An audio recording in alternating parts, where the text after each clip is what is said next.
नमस्कार आप सभी को। इस सेशन में हम सीखेंगे income expenditure based percentage questions को सॉल्व करने का बेस्ट मेथड। ये जो सवाल हैं बहुत ज़्यादा इंपॉर्टेंट हैं, हर एग्जाम में पूछे जाते हैं, तो इस वीडियो को पूरा एंड तक देखिएगा। तो चलिए हम शुरुआत करते हैं। पहला सवाल ये है, इससे पहले आपको बेसिक रिलेशन पता होना चाहिए इनकम एक्सपेंडिचर और सेविंग में क्या रिलेशन होता है। हम जानते हैं कि इनकम जो होती है वो होती है एक्सपेंडिचर प्लस सेविंग। यानी सपोज किसी पर्सन ने 100 रुपए कमाए और उसमें से 60 रुपए खर्च कर दिए, तो बचाए कितने? 40 रुपए, राइट। तो जो खर्चा किया प्लस जो सेविंग की, उन दोनों का जो सम होता है वो किसके बराबर होता है? इनकम के बराबर। ये बहुत बेसिक सा रिलेशन है। तो पहला सवाल हम यहाँ पर देखते हैं। वीडियो को पॉज करके एक बार खुद से ट्राई कीजिएगा, है ना। जो भी बेस्ट मेथड आपके पास हो उसके अकॉर्डिंग आप ट्राई कीजिए। Ramesh spend 75% of his income if his income is reduced by 30% and expenditure reduced by 20%, savings reduced by 750. So what was the initial income? Right? तो मैं दो मेथड से इसको डिस्कस करना चाहूंगा। पहला तरीका ये है कि रमेश अपनी इनकम का 75% खर्चा कर लेता है ना। तो कुछ लोग क्या करते हैं कि सर 75% मतलब इनकम को 100 रुपए मान लें और एक्सपेंडिचर को 75 रुपए मान लें। लेकिन 75 एक बहुत आसान वैल्यू नहीं है, राइट। हमें वैल्यू इस तरीके से अज्यूम करनी चाहिए ताकि हमारी कैलकुलेशन आसान हो। तो हमें पता है कि 75% का मतलब होता है 3/4 यानी 3/4, राइट। तो हम वैल्यू 3/4 के अकॉर्डिंग लेकर चलेंगे। मैंने माना कि इनकम जो है, इनकम, एक्सपेंडिचर और सेविंग, आप देखिए तीन चीजें हैं। मैंने इनकम मान ली 400 रुपए, राइट। 400 में से वो 3/4 खर्चा कर देता है, मतलब 300 रुपया उसने खर्चा कर दिया, तो बचा उसके पास 100 रुपया।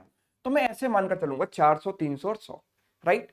If his income is reduced by 30%, income 30% आपने कम कर दी, 30% कम कर दोगे तो बचेगी 70%। 70% इसका होगा 40 इंटू 7 यानी कि 280 रुपए। ये इसकी इनकम हो गई।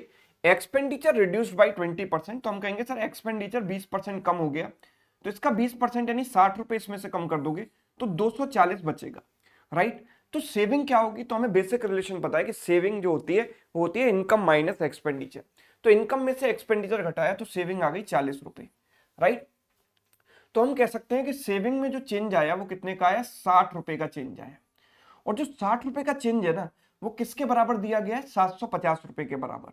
तो 60 यूनिट्स की वैल्यू 750, राइट। अगर मैं इसको 3 से काट दूं तो 20 यूनिट की वैल्यू आ जाएगी मेरे पास कितनी? 250, राइट। मुझे क्या पूछा गया? Initial income. इनिशियल इनकम कितनी है भाई? 400 रुपए। तो 400 लाने के लिए इसमें 20 से गुणा करना पड़ेगा, तो कर दो। 400 रुपए की वैल्यू किसके बराबर हो गई? 400 यूनिट बराबर हो गया 250 इंटू 20 यानी कि 5,000 रुपए। तो इनिशियल इनकम इसकी हो गई कितनी? 5,000 रुपए, ठीक है। पहला तरीका तो ये है, बिल्कुल बेसिक मेथड, सभी को आसानी से समझ में आ गया होगा, कोई दिक्कत नहीं है यहां पर, ठीक। अब दूसरे रास्ते की बात करते हैं। देखो, हमें जानते हैं कि जो इनकम होती है ना वो एक्सपेंडिचर प्लस सेविंग होती है। मतलब मैं ये कह सकता हूं कि इनकम जो है वो एक्सपेंडिचर और सेविंग का एक मिक्सचर है, राइट। एक्सपेंडिचर और सेविंग को जब मैंने मिलाया तो इनकम बनी। तो दो चीजों का मिक्सचर से जब तीसरी चीज बनती है तो वहां हमेशा हम एक चीज लगा सकते हैं, वो होता है एलिगेशन, राइट। तो हम ये कह सकते हैं कि भाई देखो, यहां पर हम लिखेंगे एक्सपेंडिचर और यहां लिखेंगे सेविंग, और इनका जो नेट इफेक्ट होता है वो इनकम पर आता है, तो उसको हमेशा बीच में लिखते हैं, राइट। तो हमें पता है कि कोई पर्सन अपनी इनकम में 3/4 खर्चा कर देता है, यानी 4 रुपए अगर उसकी इनकम थी तो उसने 3 रुपया खर्चा कर दिया। मतलब खर्चा कितना किया? यानी एक्सपेंडिचर कितना हो गया? 3 रुपया। तो बचाया कितना? 1 रुपया। भाई 4 में से आप 3 खर्च कर दोगे तो आपके पास 1 रुपया बचेगा। यानी एक्सपेंडिचर और सेविंग का जो इनिशियल रेशियो है वो 3:1 है, right. Income is reduced by 30%। भाई इनकम का चेंज हमेशा बीच में लिखेंगे, रिड्यूस हुआ है मतलब माइनस लगाएंगे। इनकम में चेंज है 30%, एक्सपेंडिचर में 20% का चेंज हुआ तो यहां पर है 20% का चेंज यानी -20%। सेविंग में कितने परसेंट का चेंज है? I don't know. तो मैंने मान लिया कि सेविंग में X% का चेंज है, राइट। तो मैंने कहा कि चलो यहां पर एलिगेशन लगा देता हूं, तो x माइनस -30 यानी x प्लस 30 हो जाएगा, एंड 30 माइनस -20 यानी कि -30 प्लस 20 यानी कि -10 आएगा इन दोनों का difference, and that is equal to इन दोनों का रेशियो यानी 3:1। तो ये हो जाएगा -30, ठीक है। तो x की वैल्यू कितनी आ जाएगी, -30 यानी -60 आ जाएगी, राइट। यानी सेविंग में चेंज जो है 60% का है, यानी सेविंग में जो डिक्रीज हुआ वो 60% का डिक्रीज हुआ, और सेविंग में जो एक्चुअल में डिक्रीज है वो किसके बराबर है, 750 के बराबर है। यानी कि जो इनिशियल सेविंग होगी, सेविंग का 60% यानी 3/5, 60% यानी 3/5 of saving is equal to 750। 3 से गया ये 25 बार, तो सेविंग कितना आ गया, सेविंग आ गया 1250 रुपए। यस, सेविंग आ गई 1250 रुपए। यस, और सेविंग कितनी थी, 1 यूनिट। हमें पता है कि जो इनिशियल सेविंग थी वो 1 यूनिट थी, तो 1 यूनिट की वैल्यू कितनी है, 1250। तो इनकम पूछी गई है हमसे, तो इनकम कितनी होगी, 3 + 1 4 यूनिट। 4 यूनिट की वैल्यू कितनी हो जाएगी, 4 × 1250 यानी 5000 रुपए। ये आ गई इनिशियल इनकम, और यही मेरा आंसर है, राइट, ऑप्शन सी। डन। तो एलिगेशन लगाकर भी आप इसको कर सकते हो, राइट। पर मुझे लगता है कि अगर प्रैक्टिकल पॉइंट ऑफ व्यू से देखें तो जो पहला वाला मेथड है वो यहां पर थोड़ा ज्यादा आसान है।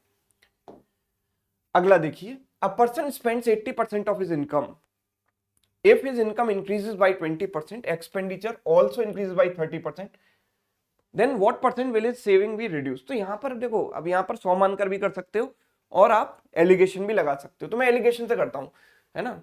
एक्सपेंडिचर और सेविंग का रेशो लिखते हैं यहां पर एलिगेशन में हमेशा, ठीक है, ये याद रखिएगा। 80% उसने खर्चा कर दिया, मतलब 4/5 खर्चा कर दिया, मतलब 5 में से 4 रुपए उसने खर्चा किया, तो 1 रुपए बचाया, राइट। हमसे कहा गया है इनकम इंक्रीजेस बाय 20%, तो इनकम का चेंज कहां लिखते हैं, बीच में, यानी 20%, राइट। एक्सपेंडिचर इंक्रीजेस बाय 30%, तो यहां 30% आया। सेविंग में कितने परसेंट का रिडक्शन होगा, तो मैंने मान लिया x% का रिडक्शन हो रहा है, तो मैं यहां पर एलिगेशन लगाता हूं, तो ये हो गया x - 20 and 20 - 30 is -10 and that is equal to 4/1। तो x की वैल्यू कितनी आ जाएगी, ये होगा -40 + 20 यानी कि -20। माइनस आ रहा है मतलब रिडक्शन है, कितने परसेंट का, 20% का, ऑप्शन सी, राइट। आप 500 और 400 लेकर भी चल सकते थे कि 500 में से 400 खर्चा किया, 100 रुपए बचाया, ऐसे वैल्यू लेकर भी चल सकते हो, आपकी मर्जी है। नेक्स्ट क्वेश्चन, है ना। हर सवाल के आने से पहले एक बार वीडियो को पॉज कीजिए और सवाल खुद से बनाने की कोशिश कीजिए।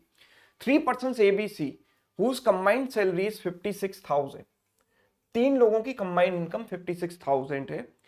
They spend 60%, 85% and 87.5% of their salary and their savings are in this ratio। Savings इस रेशियो में है, तो सैलरी ऑफ ए क्या होगी, ए की सैलरी क्या होगी, चलिए देखते हैं क्या कर सकते हैं। यहां पर देखो, हम इनकम, एक्सपेंडिचर और सेविंग का रेशियो लिखेंगे 3 लोगों का। पहले पर्सन की अगर मैं बात करूं तो फर्स्ट पर्सन के लिए आप देखो, वो 60% खर्चा कर देता है। 60% का मतलब 3/5, यानी अगर वो 5 रुपए उसकी इनकम है तो उसमें से 3 रुपया खर्चा कर दिया, तो मैं ये कह सकता हूं कि 2 रुपए इसने बचा लिया। 5 - 3 = 2, सबसे पहले मैंने रेशो लिखा। दूसरे पर्सन ने 85% खर्चा कर दिया। 85% का मतलब 85/100, 5 से काटेंगे 17/20, यानी हम कह सकते हैं कि 20 रुपए अगर ये कमाता है तो उसमें से 17 रुपए खर्चा कर देता है और 3 रुपए बचा लेता है, राइट। और तीसरे पर्सन ने 87.5% खर्चा कर दिया। Now you should know fraction value of 87.5%, it is 100% - 12.5%, means 1 - 1/8, that means 7/8। तो इसकी वैल्यू होती है 7/8, याद होनी चाहिए सभी को। यानी 8 रुपए में से उसने 7 रुपए खर्चा कर दिया, 1 रुपए बचा लिया। अब बात हो रही है कि भाई इसकी जो सेविंग्स हैं वो किस रेशियो में, 8:9:4 के रेशियो में है, लेकिन अभी मुझे सेविंग इस रेशियो में नहीं दिख रही है, मुझे 2, 3 और 1 दिख रहा है। मुझे चाहिए क्या, यहां पर 8, 9 और 4 चाहिए। तो 8, 9 और 4 चाहिए, तो 8, 9, 4 बना सकते हैं ना, रेशियो में आप किसी से ही मल्टीप्लाई कर सकते हो। इसको 8 बनाना है तो 4 से मल्टीप्लाई कर दो, इसको 9 बनाना है 3 से मल्टीप्लाई कर दो, और इसको 4 बनाना है तो 4 से मल्टीप्लाई कर दो, राइट। तो मेरे पास ये जो रेशियो अपडेट होकर आएंगे वो क्या बनेंगे, देखो ये आ जाएगा 20:12:8 एंड ये हो जाएगा 60:17 3 × 51 एंड 3 3 9 एंड ये कितना हो जाएगा 32, 28 एंड 4। सवाल क्या कह रहा है, फाइंड द सैलरी ऑफ ए। तो इनकी जो कंबाइंड सैलरी है वो 56,000 है। कंबाइंड सैलरी मतलब इन तीनों का सम, ये है ना इनकम, इन तीनों का सम कितना है 2, 112 और इसकी वैल्यू जो है 56,000 है। 56 का डबल होता है 112, तो 56 से कटा 1000 बार, 56 से 2 बार, राइट। तो 2 यूनिट की वैल्यू 1000 हो गई और मुझे चाहिए सैलरी ऑफ ए। तो सैलरी ऑफ ए क्या है 20 यूनिट, तो 20 यूनिट की वैल्यू कितनी हो जाएगी भाई 10,000। यस, तो इस सवाल का आंसर हो गया 10,000, ऑप्शन बी। रेशियो मेथड से करना चाहिए इस टाइप का सवाल, राइट। चलिए next, total salary of PQR is 27,500। कुल मिलाकर तीनों की सैलरी 27,500 है। ये इतना इतना और इतना खर्चा करते हैं, इतना तो मुझे पता नहीं, एक्स दिया गया है मतलब कोई वेरिएबल दिया गया, ठीक है। And their savings are in this ratio.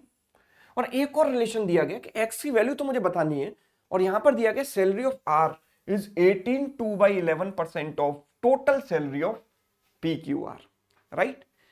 ठीक है, चलो एक काम करते हैं यहां पर। भाई तीसरा पर्सन कितना खर्चा कर रहा है मुझे नहीं पता, मैं पहले पर्सन की बात करता हूं, ठीक है। इनकम एंड सेविंग की बात करते हैं, हटाओ एक्सपेंडिचर को, क्या करना लिख के, एक्सपेंडिचर के बारे में कुछ पूछा दिया ही नहीं गया। 90% खर्चा कर रहा है मतलब 9/10। 9/10 खर्चा करने का मतलब ये है कि अगर इसने 10 रुपए कमाए तो 9 रुपया खर्चा कर दिया, तो 10 रुपए में से 9 रुपया खर्चा करके 1 रुपया इसने बचा दिया। यस, 1 रुपया इसने बचाया। इसने 70% खर्चा कर दिया मतलब 7/10 खर्चा किया। मतलब 10 रुपए अगर कमाए हैं तो इसने 7 रुपए खर्च कर दिए और 3 रुपए बचा लिए, तो 10:3 का रेशो हो गया। तीसरे पर्सन के लिए ये रेशो क्या है, आई डोंट नो, मुझे नहीं पता। तीसरे पर्सन के लिए कुछ ना कुछ रेशो रहा होगा, ठीक है, क्योंकि इसने x% खर्चा किया है और x की वैल्यू अननोन है। Their savings are in this ratio, 697 के रेशियो में है, ठीक है। सेविंग किस रेशियो में चाहिए मुझे, 697 के रेशियो में। अच्छा, मतलब मुझे ये 6 और ये 9 और ये 7 चाहिए। तो मैं एक काम करता हूं कि इसको 6 बना लेता हूं। 6 कैसे बनाऊंगा, इसमें 6 से गुणा करके, 6 से गुणा करूंगा तो ये 60 हो जाएगा और 6 हो जाएगा, तो इसको 60 और 6 लिख देते हैं, है ना, 60 और 6 लिख देते हैं। और इसको मुझे चाहिए कि मुझे 9 हो जाए, तो 3 से गुणा कर दो, तो 30 और 9 लिख सकते हैं। तो इसको मैंने लिख दिया 30 और 9, 30 और 9। और 697 का रेशियो चाहिए, तो यहाँ 6 आ चुका है, 9 आ चुका है, तो यहाँ 7 की कमी है, तो यहाँ 7 लिख दिया, राइट। तो 697 का रेशियो जो है सेटिस्फाई हो गया। अब मुझे दिया गया कि salary of R is 18/11%। Now what do you mean by 18/11%? You know 9 1/11% का मतलब होता है 1/11। So 18/11 जस्ट इसका डबल है ना, इसका डबल है। 9 का डबल 18, 1/11 का डबल 2/11। तो फ्रैक्शन में भी इसकी वैल्यू डबल हो जाएगी, यानी 2/11 हो जाएगी, राइट। यानी कि जो आर की सैलरी है, अगर टोटल सैलरी सबकी मिलाकर 11 यूनिट है, ध्यान से समझिएगा, अगर टोटल सैलरी सबकी मिलाकर 11 यूनिट है तो उसमें से आर की सैलरी 2 यूनिट है। पर 11 तो नहीं बनेगी, ऑब्वियस सी बात है कि 11 नहीं बनेगी। ये मतलब बिकॉज ये दोनों ही टोटल कितना है 90 बन गया ना, तो मैं इसको 110 बना लेता हूं। ऐसा करता हूं 20 और 110 लिख दो, इसको लिख सकते हैं, राइट। तो 20 और 110 लिखा, तो अगर ये टोटल 110 है तो ये 20 होना चाहिए। आ रहा है क्या 20, देखो 110 में से 90 घटाया मैंने, तो ये 20 आ ही रहा है। तो ये टोटल का 20/11 है, 20/110, यानी 2/11 हो गया कि नहीं हो गया। इस तरीके से वैल्यू आपको फिट करनी है। और अब पूछा क्या है वो देख लो कि टोटल सैलरी मुझे दी गई है 27,500, यानी टोटल 6 और 2 9 और 2 11, तो 110 यूनिट की वैल्यू है 27,500। और पूछी किसकी वैल्यू है मुझसे, पूछिए मुझसे वैल्यू ऑफ एक्स, है ना, एक्स की वैल्यू पूछिए। तो भाई इसमें तो इसकी जरूरत ही नहीं है कोई, है ना, क्योंकि एक्स तो एक परसेंटेज वैल्यू जो मैं वैसे ही निकाल सकता हूं। ये अपनी सैलरी का कितना % खर्चा कर रहा है, वही तो एक्स की वैल्यू है। तो मैं कह रहा हूं कि 20 रुपए में से 7 रुपए बचा रहा है, 20 रुपए इनकम है, 7 रुपए सेविंग है, मतलब 13 रुपए खर्चा किया, कितने में से 20 में से। तो एक्स की वैल्यू क्या होगी 13/20 इंटू 100, इससे गया 5 बार, यानी 65% होगी कि नहीं होगी। Yes, option C. तो 27,500 वाली लाइन दी गई, उसका कोई लेना देना यहां पर नहीं है, राइट। ये इसका सॉल्यूशन है। आगे देखिए, Kalu saves X% of his income. If his income reduced by 25%, expenditure reduced by 20%, then savings reduced by 1600. ये अलग ही कॉम्प्लिकेटेड सवाल है ना, क्योंकि इनिशियल रिलेशन नहीं दिया गया इनकम एक्सपेंडिचर और सेविंग का, ये दिया गया X% जो है सेव करता है वो। चलो, तो दिस इज समथिंग अननोन, है ना। और इनिशियल इनकम उसकी कितनी है? 20,000 रुपए। इनिशियल इनकम कितनी है? 20,000। तो find the value of x, x की वैल्यू बतानी है मुझे, राइट। तो एक काम करता हूं मैं, देखो आप बड़े बड़े डेटा लेकर चलोगे ना तो चीजें हमेशा कॉम्प्लिकेटेड हो जाती हैं। आप अगर 20,000 और 1600 पर ध्यान दोगे तो चीजें आप कॉम्प्लिकेटेड बना लोगे। आपको इन वैल्यूज को सिंप्लीफाई करना है ना, तभी तो आपका सॉल्यूशन आसान होगा। क्यों? क्योंकि आपका फोकस है एक्स की वैल्यू निकालने पर, और एक्स एक परसेंटेज वैल्यू है, और परसेंटेज वैल्यू कभी भी एक्चुअल वैल्यू पर डिपेंड नहीं करती, वो रिलेटिव वैल्यूज पर डिपेंड करती हैं। तो मुझे 20,000 और 1600 का बस रिलेशन देखना है। तो 20,000 और 1600 का रिलेशन देखूंगा तो 2 0 से 2 0 काट दूंगा, राइट। और अगर इसको मैं 2 से काटूं तो ये 100 बन जाएगा, और इसको 2 से काटने पर 8 बन जाएगा। मतलब अगर ये 100 रुपए लेकर चलता हूं तो वो वैल्यू 8 रुपए हो जाएगी। यस, तो instead of 20,000 and 1600 we can simply start with 108, right. तो मैंने कहा कि भाई इनिशियल इनकम जो है मैंने मान ली इनकम, एक्सपेंडिचर और सेविंग, तीन ही तो चीज है।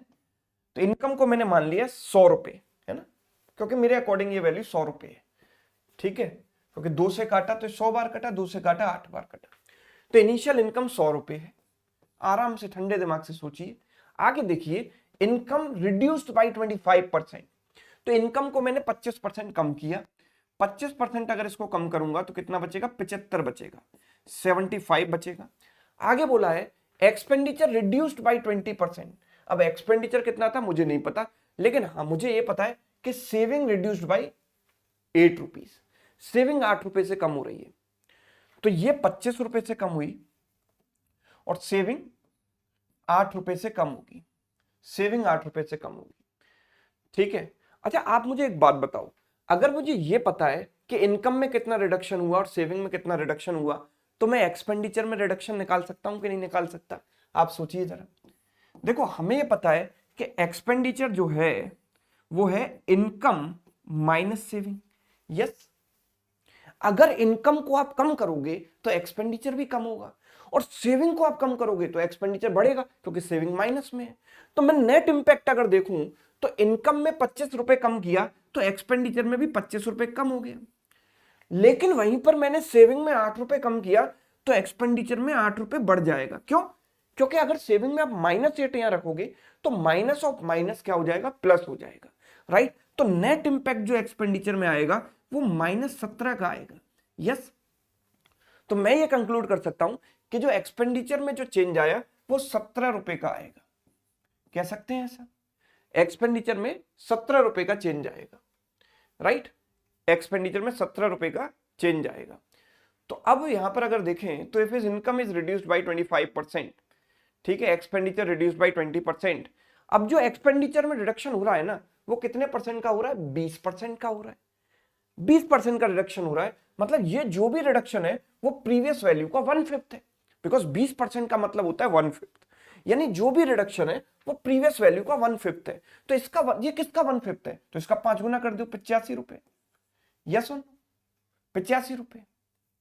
यस, तो इसकी सेविंग कितनी आ गई? 100 में से 85 घटा दो, 15 रुपए। तो वो अपनी इनकम का X% सेव करता है, यानी 100 रुपए में से अगर 15 रुपए सेव करता है मतलब X की वैल्यू 15%। खत्म कहानी, ठीक है। तो इस तरीके से आपको सवाल लॉजिकली सॉल्व करने हैं, है ना। आप 20,000 और 1500 के फेर में पड़ गए तो हो गया काम। आगे बढ़िए, नेक्स्ट कॉमन सेंस का यूज करेंगे।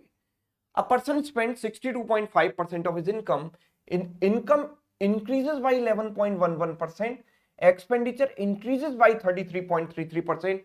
By what percent is saving? Okay, then what percent will his saving become? Saving कितने परसेंट हो जाएगी, है ना। मतलब इनिशियल का वी कैन से, मतलब जो करंट सेविंग है वो इनकम का कितना परसेंट है ना। सेविंग परसेंट हमेशा इनकम से निकालते हैं हम, ठीक है। तो 62.5% का मतलब आपको पता होना चाहिए, इट इज व्हाट 5/8, है ना। परसेंटेज टू फ्रैक्शन आपको नॉलेज होनी चाहिए। 11.11% का मतलब होता है 1/9 एंड इसका मतलब क्या होता है 1/3। ठीक है, 1/3। अब मैं इनकम, एक्सपेंडिचर और सेविंग ऐसे मान लेता हूं। देखो मैंने मान लिया कि 8 रुपए उसकी इनकम थी और उसमें से उसने 5 रुपए खर्च कर दिए, तो बचाए कितने, 3 रुपए। ठीक है, income increases by this much percent, है ना, 1/9 से इंक्रीज हो गई। 1/9 से इसको इंक्रीज करोगे तो ये क्या हो जाएगा, देखो मतलब किसी चीज में उसका 1/9 आप बढ़ा रहे हो तो वो अपने आप का कितना गुना हो जाएगी, 1 + 1/9 टाइम्स हो जाएगी, यानी 10/9 टाइम्स होगी कि नहीं होगी। भाई 1 तो वो पहले से ही थी, आपने उसका 1/9 और ऐड कर दिया, मतलब अपने आप का वो 10/9 हो गया। तो मैं कह सकता हूं कि इसका 10/9 हो गया, 10/9 of 8, right. Expenditure increases by 33.33%। किसी भी चीज को आप 1/3 से बढ़ाते हो, है ना। एक काम करो, देखो और आसान बनाने के लिए मैं काम करता हूं, इस पूरे को, ये रेशो ही तो है अल्टीमेटली, इसको 9 से मल्टीप्लाई कर दो ताकि ये 9 का मल्टीपल हो जाए। तो 9 × 8 72, 9 × 5 45 और 9 × 3 27। ये मैंने वैल्यू ले ली, राइट। इसके अकॉर्डिंग अगर मैं चलूंगा तो मेरा काम आसान हो जाएगा, क्योंकि मैं इसको 1/9 से बढ़ाना चाहता हूँ, ये 9 का मल्टीपल है। तो इसका 1/9 कितना होगा, 8 रुपए। 8 रुपए बढ़ाया तो 80 रुपए हो गया। इसमें मैं बढ़ाऊंगा 1/3, इसका 1/3 हो गया 15 रुपए। इसमें आपने 15 बढ़ाया तो 60 रुपए हो गया।